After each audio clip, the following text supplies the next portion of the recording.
back to my channel. My name is Hope Taylor and I am a senior portrait and wedding photographer located in Charleston, South Carolina, and this YouTube channel is where I share education for photographers as well as a little bit of a peek into my life living in the low country.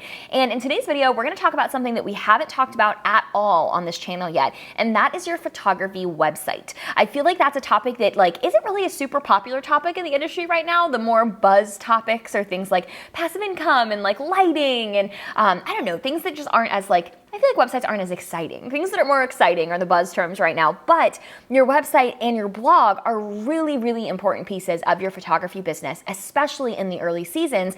If you don't have a website or somewhere to direct your clients when they're inquiring with you, then you're missing out on a really big piece of your marketing strategy and of your client experience, right? Because you want a really pretty strategic place to display your pricing and your work to send potential clients. So today I want to talk about 3 things that I believe every single photographer should have on their website. 3 things that I think are vital to the success of photographers, and some of them are common sense, you would think, but I see a lot of photographers skip over these 3 things that we're going to talk about today.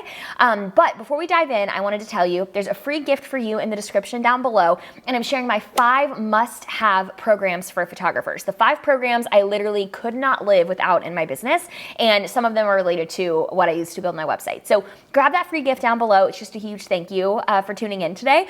And let's go ahead and dive in. This right here is the homepage of my website. It's just hopetaylor.com. I'll link it in the description if anybody wants to do a quick scroll through.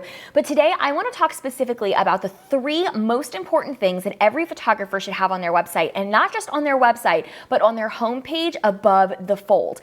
And what I mean by above the fold is this right here, what you're looking at is above the fold. So when somebody lands on your website without scrolling, I want them to be able to see the 3 things that I'm going to talk through today, because something that I've learned in my business, and this relates to everybody, this isn't just photographers, any entrepreneur needs to know, is to start simplifying your messaging. I read a book called A Story Brand, which is an incredible book that I think every entrepreneur should read, but it's all about the concept of if you make your clients burn what he calls mental calories in order to learn who you are or what you do or any of the things we're going to talk about today, then they're more likely to click off of your website or find a competitor's website who more clearly communicates to them what they do and who they serve.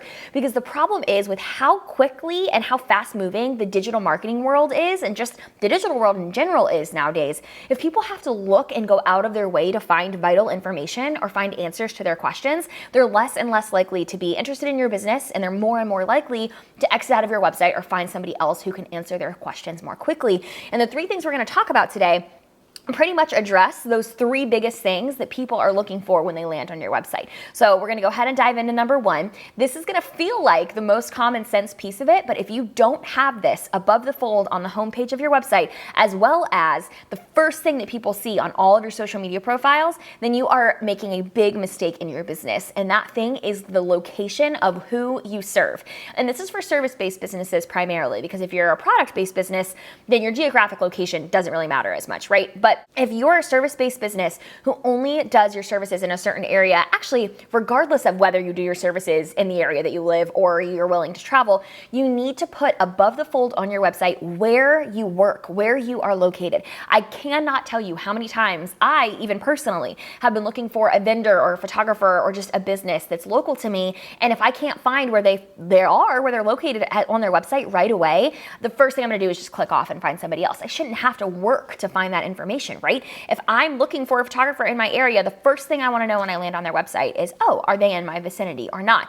So you can see right here on my website, literally the first thing it says is a Charleston photographer. I talk about this all over my website. There's so many different places where I talk about the fact that I'm in Charleston, but it's literally the first thing that people read, and I do that very intentionally. I want that to be one of the first things that people see. And I mentioned this earlier, but this should also be the very first thing on all of your social media profiles, on anywhere that somebody can find you. Pinterest, Instagram, Facebook, your blog, your YouTube, everywhere, so that people immediately know where you're located and if you're in their geographic location so that they can work with you. The second thing that you will see above the fold on my website that I think every photographer should have is a description of who they serve. Since I'm a multifaceted business, I do a lot of different things in my business, which means when somebody lands on my website, I immediately want them to know if they're a customer of mine or not. So above the fold on my website, it immediately says a Charleston photographer for joyful clients.